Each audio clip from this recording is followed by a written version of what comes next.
हिंदुत्व हे गोमूत्रधारी हिंदुत्व आहे असं उद्धव ठाकरे उद्धव ठाकरे हे सतत ते सांगतात की त्याचं हिंदुत्व खरं नव्हे आणि ते पुन्हा एकदा काल त्यांनी रिपीट केलं कालच्या कार्यक्रमामध्ये.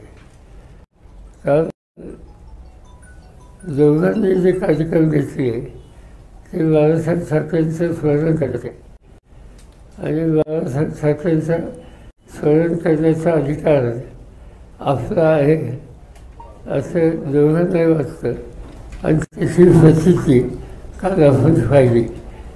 पण लोकांची उपस्थिती पाहिली तर उद्धव ठाकरेंच्या सभेला उपस्थिती अधिक होती असं प्राथमिक दृष्ट्या दिसतं.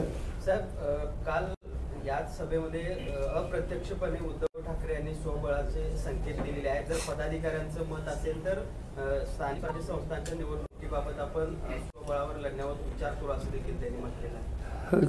त्यांनी याच्या आधी तसं मत मांडलं होतं. 2 दिवसापूर्वी ते माझ्याकडे आले होते आणि सविस्तर चर्चा झाली. त्याच्यामध्ये त्यांची जे काही काल त्यांनी सांगितलं तसं त्यांचं मत आहे. पण त्याच्यासाठी एकदम टोकाची भूमिका त्यांच्याकडून घेतली नाही असं मला वाटत नाही. पण या मेळाव्यात दुसरं एक पाहायला मिळालं, अमित शहांच्या वरती उद्धव ठाकरेंनी टीका केली, देवेंद्र फडणवीस यांच्याबाबत मात्र मौन पाळल्याचं पाहायला मिळालं. नव्या मैत्रीचे काही संकेत वाटतात का? मला काही वाटत नाही. आणि विशेषतः अमित शहा हे सातत्यानं हल्ली जे काही बोलतात त्याची नोंद महाराष्ट्रातल्या विरोधी पक्षाच्या सगळ्या नेतृत्वांनी सतत घेतली आहे. ते आणि त्यांचा बोलण्याचा एकंदर टोन जो आहे तो अतिटोकाचा आहे. देशाचा गृहमंत्री काही तास समजून भाष्य करेल अशी अपेक्षा असते. पण त्याची परिस्थिती तिथून काही येत नाही.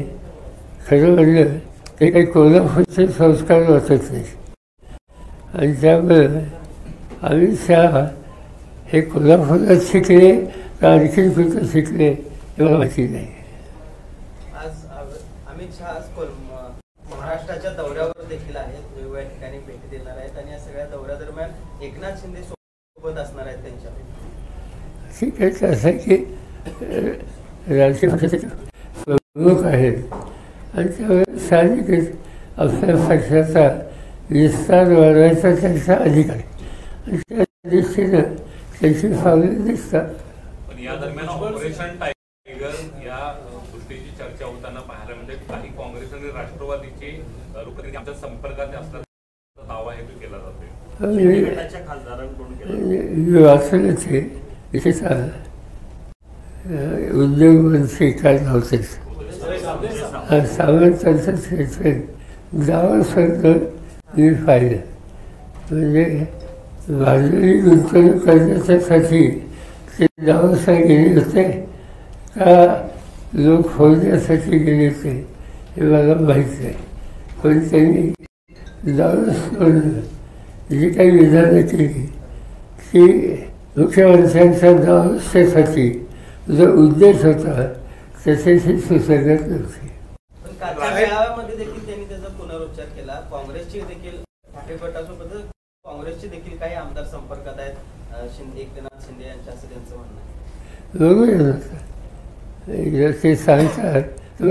काही लोकांचे फोटो मी पाहिले काही खासदारांचे आणि ते फोटो पाहिल्यानंतर ते लोक सेना सोडतील म्हणजे ठाकरेची हे अजिबात मला पटत नाही. कारण काही माणसं अशी आहेत सेना म्हणजे उद्धव ठाकरे की ते काय वाचतील ते त्याग करते. पण पक्ष बाळासाहेबांची विचारधारा ही कधी सोडणार नाही. बाबतीत गुंतवणुकी बाबतीत बरंच बोललं जात आहे आणि त्यातल्या त्यात भारतातील कंपन्या तिथं जाऊन त्यांच्याशी करार केले जाईल अशी टीका होते. आपल्याकडे परदेशी कंपन्या पण परदेशी गुंतवणूक असं दाखवलं जाते. टीका काय म्हणजे वस्तुस्थिती याच्यातले लोक बोलतात. डावसला मी गेलो राज्याचा मुख्यमंत्री आम्ही अनेक कंपन्यांची विचारणा केली.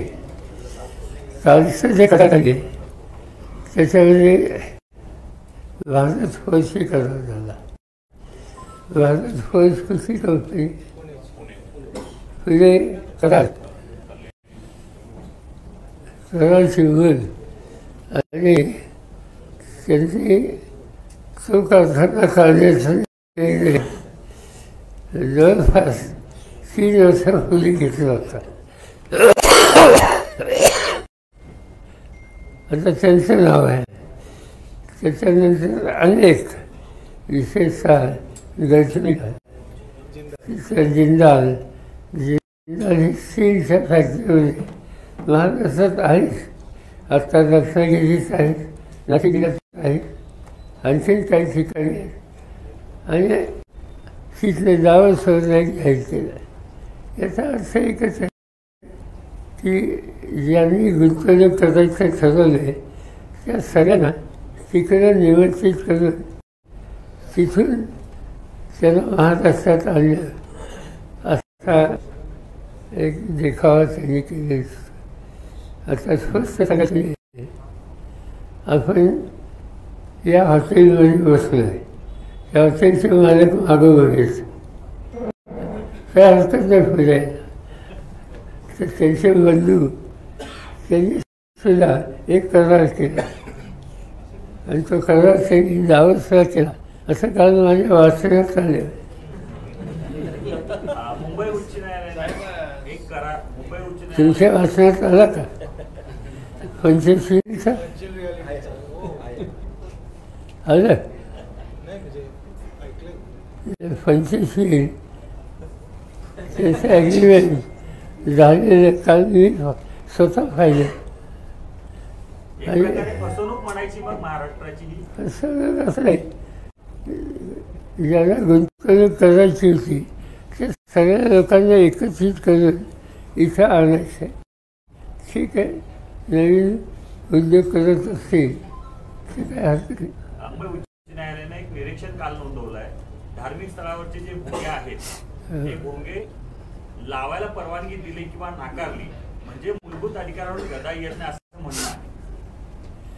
त्यांनी काल काहीतरी म्हणलं, मी काही त्याच्या खोलात गेलो नाही. त्याला 1-2 सूचना हायकोर्टाने केल्या. आता बघूया एक्झॅक्टली त्याची ऑर्डर काय ती उद्या गेले कळेल. मनोज साहेब, पाटील साहेब, उद्यापासून पुन्हा एकदा महायुतीमध्ये महायुतीचे सगळे पालकमंत्री जाहीर झाल्यानंतर मोठ्या प्रमाणावर नाराजी उसळली. नाशिकचे रायगडचे पालकमंत्री पद रद्द केले. उद्या सामंत सांगा घेऊन बाहेर जाणार वगैरे अशा चर्चा सुरू झाल्या. एक प्रकारचा राजकीय भूकंप होणार असं सांगितलं जातंय. काय सांगू शकता? मी वाद बघतोय त्याची मी वाद बघतोय की हे कधी साहित्यासाठी इतके सारे आकडे असताना अशा प्रकारची चर्चा वारंवार घडवली जाते. त्याच्या पाठीमागचं कारण काय वाटतं आपल्याला? अर्थ नाही. म्हणजे इन्व्हेस्टमेंट प्रायव्हेट गुंतवणुकीचं वातावरण हे व्यवस्थित करायला कुठल्याही राज्य सरकारची जबाबदारी असते. तसे प्रयत्न केले तर त्याच्यात काही चुकीचं नाही. पण ज्या उद्योगांनी इथेच निर्णय यापूर्वी घेतले त्या दाखवायचे याच्यात थोडंसं लोकांना एक फसवणुकी लागते. काल साहेब USIच्या कार्यक्रमात अजितदादांनी तुमची भेट झाली. त्यानंतर जयंत पाटील आणि अजितदादांची चर्चा सुद्धा फुले पन्हाळे व्यासपीठावरती पाहायला मिळाली. पुन्हा एकदा राष्ट्रवादी एकत्र येईल असं वाटतंय का? राष्ट्रवादीची चर्चा काही अजिबात झाली नाही. चर्चा एका प्रकल्पाची झाली आणि त्या प्रकल्पाचे कोल्हापूरचे त्यांचं नाव गडिंग्लजचे चेअरमन काय नव्हते.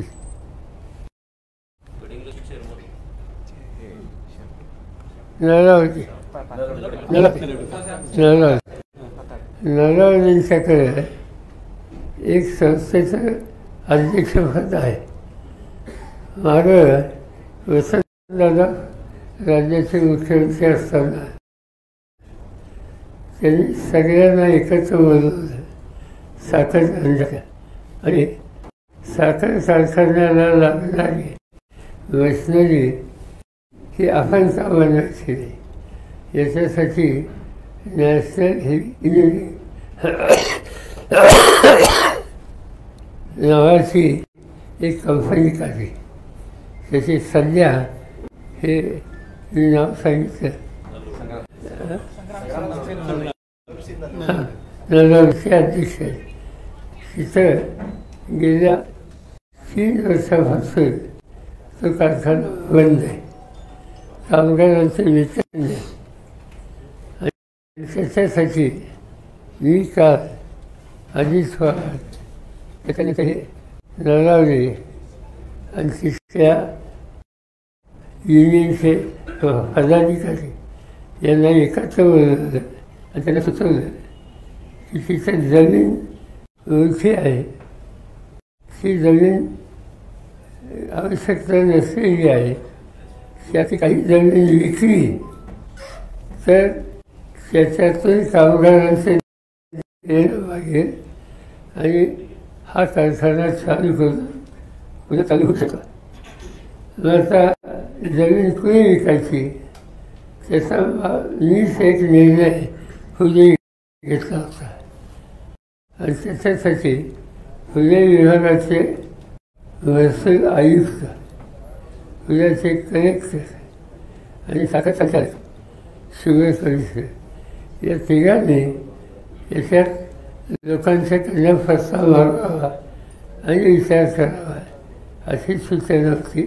आणि त्याची बैठक काल मी अजित पवार हे नळवले आणि कारखान्याचे बाकीचे पदाधिकारी कामगारांनी अशी ती बैठक झाली. त्यामुळे दुसरं काही त्याच्यात नसतं. पण साहेब त्याच कार्यक्रमामध्ये एका बाजूला तुमच्या अजितदादांची बंद तारखा झाली, तर दुसऱ्या बाजूला स्टेजवरची खुर्ची तुमच्या बाजूला अजितदादांची लावण्यात आलेली होती, ती अजितदादांनीच बदलायला लावली. असं आहे, नवीन सरकार मंत्री त्यांनी विनंती केली की 2-3 गोष्टी मला तुमच्या कानावर घालायच्या. माझ्या कानावर घालायचं म्हणजे शेजारी होता. साहेब नवीन महाबळेश्वर संदर्भात तुम्ही साताऱ्याच्या एका भाषणामध्ये उल्लेख केला. मुख्यमंत्र्यांचा तो आता जे उपमुख्यमंत्री आहेत त्यांचा तो एक अम्बिशियस प्रोजेक्ट आहे, परंतु त्या मंडळात कोणत्याही स्वरूपाची डेव्हलपमेंट जे कोयना बॅकवॉटर असेल किंवा कांदाटी खोरा इथं गेल्याचं पर्यावरण भविष्यामध्ये त्याचे धोके उद्भवू शकतात. मी काही त्याचं खोला गेलेलं आहे. साखर उद्योगाचा मणिपूरमध्ये जे काही घटना घडल्या त्यानंतर नितीश कुमार यांनी पाठिंबा भाजपचा काढून घेतला, तर केंद्रामध्ये देखील भविष्यामध्ये हीच स्थिती राहील वाटते का? नेमकं भाजपचा आता यामुळे धक्का लागलाय त्याला? मला काय वाटत नाही. तिथं नितीश पाठिंबा काढून घेतला त्याचा परिणाम मणिपूरच्या सरकारवर काही होणार नाही. त्याच्यामुळे याच्यात काहीतरी बदल होईल हे डोक्यातलं काम आहे. मला असं तरी आता पुढचे जे आहेत त्यांना विचार. आणि आता मला तुम्ही सोडा, मला घसा बोलायला योग्य नाही. मनोज जरांगे पाटील उद्यापासून पुन्हा एकदा उपोषणाला बसतायत आरक्षणाच्या मागणीवरून. पुन्हा जरांगे पाटील पुन्हा एकदा आमरण उपोषण. ठीक आहे, चला. आज सोयाबीन खरेदी करत असताना आमदारांचा तुटवडा होऊ नये असं नाफेडने सूचना केल्या, तसे यांनी पण पणन मंत्र्यांनी पण म्हटलेलं आहे. काय नेमकं याच्यामध्ये मला काही माहिती नाही. खोला गेलेलं आहे. साहेब, आगामी स्थानिक स्वराज्य संस्थांच्या निवडणुका महाविकास आघाडी एकत्रपणे लढणार आहे की